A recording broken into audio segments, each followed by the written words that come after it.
Hi, folks.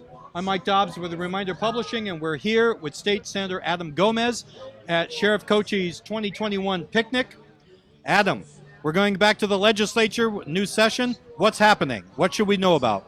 Well, right now that I know of, when we went into session, there was a bill that with sports betting that came out of the House. It's going to be heard into the Senate probably sometime this fall. I know that there's been a supplemental COVID relief budget that was submitted or filed by the Governor Baker. I know that soon when we come into session, that's going to be something that a lot of my colleagues and myself we're going to be discussing, seeing what exactly we can do with that supplemental budget.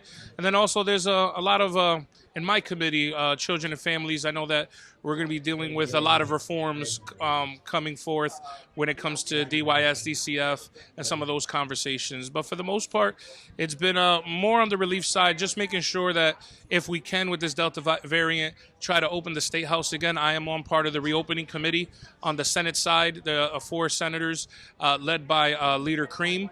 So at the moment, we're just trying to make sure, one, that we're keeping the state safe, but secondly, being able to go back into open the Boston, because it's the people's house, and we want to make sure that people are going to be healthy and good when they come visit us in Boston.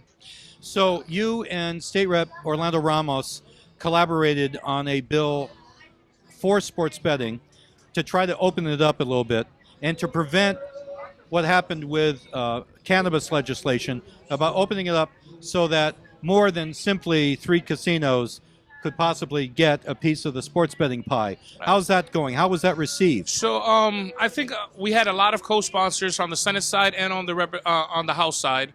And traditionally, a lot of folks don't see the kiosks going into retail locations like restaurants, bars. But I think that, with folks that live far from the casino, it doesn't stop the casino from having a book of themselves. But I think it opens up to make sure that some of this money, the way that we wrote it, so that some of this revenue stays local is the most important part of it.